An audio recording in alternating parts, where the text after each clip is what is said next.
साधारणपणे 2019मध्ये महाराष्ट्रामध्ये ज्या विधानसभेच्या निवडणुका पार पडल्या होत्या, या विधानसभेच्या निवडणुका पार पडल्यानंतर उद्धव ठाकरे यांनी एक महत्त्वाचा निर्णय घेतला आणि या निर्णयानुसार महायुतीतून बाहेर पडून त्यांनी महाविकास आघाडीची स्थापना केली.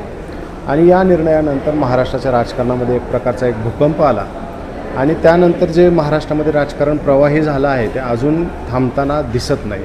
रोज नवीन काहीतरी भूकंप ज्या पद्धतीनं व्हावा त्याप्रमाणे राजकारणात भूकंप होत आहेत. मध्यंतरी एकनाथ शिंदेंचं बंड झालं, त्यानंतर अजित पवारांचं बंड झालं आणि नंतर देखील अनेक नेते, आमदार, खासदार अशाच पद्धतीनं फुटताना आपल्याला पाहायला मिळतं. मात्र आता पुन्हा एकदा राजकारणामध्ये एक भूकंप झाला आणि तो भूकंप असा झाला की शिवसेनेकडनं विधान परिषदेमध्ये असणारे सचिन अहिर यांनी उपसभापती पदासाठी शिवसेना जी आता एकनाथ शिंदेकडे आहे त्या पक्षाच्या वतीनं आणि महायुतीकडनं अधिकृत उमेदवार म्हणून त्या ठिकाणी फॉर्म भरला.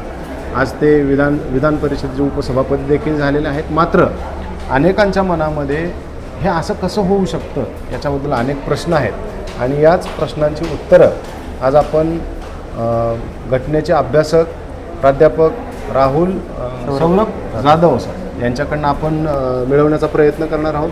सर, स्वागत आहे तुमचं. सर्वात प्रथम अनेक लोकांच्या मनामध्ये हा प्रश्न आहे की ज्या पद्धतीनं अचानक यांनी सचिन अहिर यांनी जे पक्षांतर केलेलं आहे तर याच्याबद्दल त्यांच्यावर कारवाई का केली जाऊ शकत नाही असा प्रश्न. ॲक्च्युली हा फार किचकट प्रश्न आहे कॉन्स्टिट्युशनल लॉमध्ये की वेदर म्हणजे हे डिफेक्शनमध्ये येईल का, 52nd अमेंडमेंट अँटी डिफेक्शन लॉमध्ये हे कवर होईल का.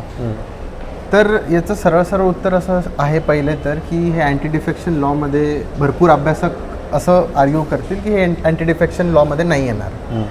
त्याचं कारण असं आहे की एक आर्ग्युमेंट अशी आहे, ते म्हणतात की 2022मध्ये जेव्हा ते निवडून आले होते ते अनडिवायडेड शिवसेना किंवा शिवसेना तेव्हा विभाजित झाली नव्हती, अखंड शिवसेना होती आणि त्यामधनं ते निवडून आलेले होते. आणि आता जे शिवसेनेत ते प्रवेश करताय तीच शिवसेना आहे जिथून ते निवडून आले होते आणि जे सुप्रीम कोर्टानेच सांगितलेली आहे. त्यामुळे ते काही आर्ग्युमेंट्स, काही स्कॉलर्स जे म्हणतायत ते असं म्हणताय की हे डिफेक्शन क्वालिफाय नाही करत, कारण अँटी डिफेक्शन लॉमध्ये ते अप्लिकेबल होण्यासाठी जो कायदा आहे अँटी डिफेक्शनचा त्याला 2 कंडिशन्स लागतात की तुम्ही एक तर तुम्हाला क्विट करावं लागतं किंवा तुम्हाला रेझिग्नेशन द्यावं लागतं.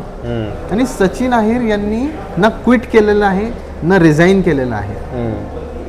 त्यांचं म्हणणं आहे की ते ज्या पक्षातनं निवडून आले त्याच पक्षातनं ते आता उभे राहिलेले आहेत. त्यामुळे ते अँटी डिफेक्शनमध्ये त्याच्यात आपण त्यांना म्हणू नाही शकत की ते अँटी डिफेक्शनमध्ये येतं. बरं.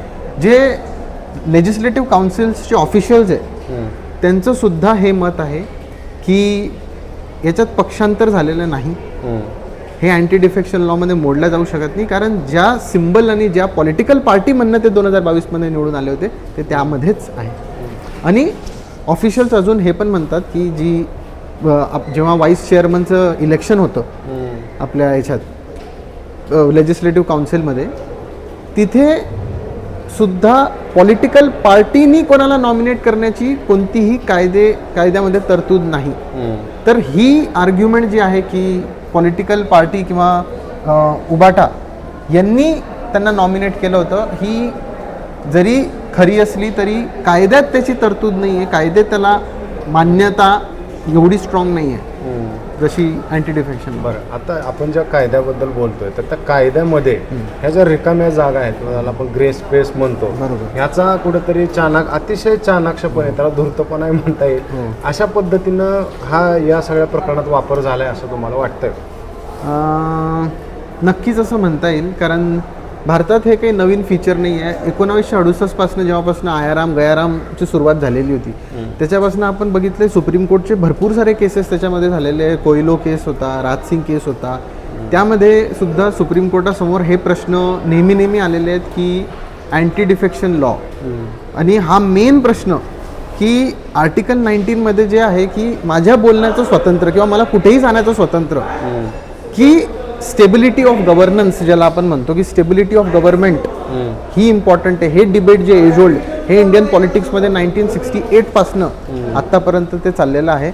नक्कीच जरी हे कायद्याची म्हणजे त्याला स्मार्ट यूज करून जरी केलेली मूव असली तरी माझं वैयक्तिक असं मत आहे की ते नक्कीच अनैतिक आहे आणि ते नक्कीच भारतीय डेमोक्रेसीला आणि तडा घालणार आहे. बरं, आता मला सांगा, शिवसेनेच्या बद्दलचा जो वाद आहे तर तो गेले अनेक वर्ष वाद सुरू आहे की नेमकी शिवसेना कोणाची. त्या वादावरती योग्य वेळी निर्णय न आल्यामुळं हे अशा पद्धतीनं हे फोडाफोडीचं राजकारण फोफावलं आहे असं तुम्हाला आत्ता वाटतं का सध्याच्या राजकारणामध्ये महाराष्ट्रामध्ये? नक्कीच मला असं वाटतं की एक स्ट्रॉंग, डिसायसिव्ह आणि क्लिअर मॅन्डेट आणि स्ट्रिक्ट मॅन्डेट आणि स्ट्रिक्ट प्रोव्हिजन नसल्यामुळे मला असं वाटतं की त्याचे जे लूपहोल्स आहे आणि त्याचे जे गॅप्स आहे आणि जसं तुम्ही म्हटलं ग्रे एरियाज आहे ते नक्कीच आज पण तेवढ्याच ताकदीने पॉलिटिकल पार्टीज, राजकीय पक्ष हे यूज करताय. नक्कीच त्याला जर सुप्रीम कोर्टनी किंवा बाकी इन्स्टिट्यूशन्स जे आहे इंडियाचे त्यांनी जर एक क्लिअर कट मॅन्डेट दिलं, एक क्लिअर कट डिसायसिव्ह स्टँड घेतला तर नक्कीच हे जेवढे फ्रीली आपले पॉलिटिकल पार्टीचे मेंबर करतायत तेवढे फ्रीली त्यांना करता नाही येणार आणि ते टाइमली आणि स्ट्रिक्ट मॅन्डेट देणं खूप गरजेचं आहे. हे टाळण्यासाठी काय केलं जायला पाहिजे असं तुम्हाला वाटतं? एक आहे असं की अँटी डिफेक्शन लॉ जो आहे इंडियन लॉमधला तो त्याचे प्रोव्हिजन्स रिवाईज करण्यात आलेले पाहिजे आता. कारण त्याचे जे प्रोव्हिजन्स होते की 2/3 मेंबर्स गेले तर ते डिफेक्शन नाही आहे. तर इंडियन पॉलिटिक्समध्ये ते फीचर रिफॉर्म पहिले तर करण्याची गरज आहे सगळ्यात पहिले. अँटी डिफेक्शन लॉ आता जी सद्यस्थिती आहे त्याला घेऊन कायदा, एक नवीन कायदा पहिले तर बनवण्याची गरज आहे. कारण तो जो कायदा होता तो आता एवढा स्ट्रॉंगली रेलेवंट धरत नाही आहे. ज्या पद्धतीने पॉलिटिकल पार्टीजनी सुद्धा त्या कायद्याला बघून स्वतःला इव्हॉल्व्ह केलं आहे तसं कायद्यानीही पॉलिटिकल पार्टीजचे हे सगळ्या गोष्टी बघता इव्हॉल्व्ह करणं आणि पॉलिटिकल पार्टीजच्या एक स्टेप पुढे राहणं कायद्याचं खूप गरजेचं आहे जेणेकरून की हे सगळ्या गोष्टी टाळल्या जातील. तुमच्या बोलण्यातनं मग अशी नैतिकतेचा विषय आला, पण कोर्टामध्ये किंवा न्यायालयासमोर नैतिकता अनैतिकतेचा सध्याच्या कॉन्टेक्स्टमध्ये कशा पद्धतीने या सगळ्याकडे कोर्ट बघतं किंवा त्याला खरंच अर्थ आहे का? कोर्ट मला असं वाटतं की जास्त कायद्यालाच वेटेज देतं. नैतिक अनैतिक हे जनतेच्या कोर्टातला बॉल आहे हा.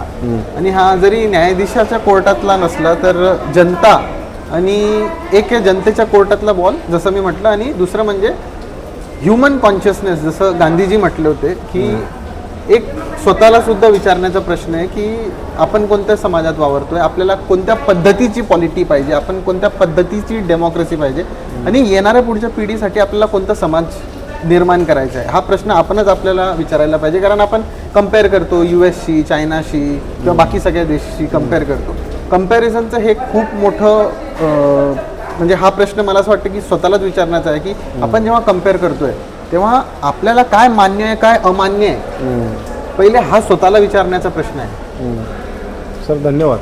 तुम्ही खूप सोप्या भाषेमध्ये सांगितलं समजावून की हा नेमका वाद जो निर्माण झालेला आहे तर त्याच्यामध्ये नेमकं कायदेशीर बाबी काय असू शकतं असं त्यांनी त्यांच्या अभ्यासानुसार सांगितलं आहे. पण मी जसं सुरुवातीला सांगितलं की 2019 पासून ज्या पद्धतीनं राजकारणामध्ये वेगवेगळे भूकंप होत आहेत आणि अजून देखील ऑपरेशन काय त्याला ऑपरेशन नाव दिलं जातं, ऑपरेशन टायगर नाव, खरं तर या सगळ्या फोडाफोडीला खरं नावं अशा पद्धतीनं दिली जावीत का हे समाज म्हणून आपण देखील कुठेतरी एक विचार करण्याची गरज आहे.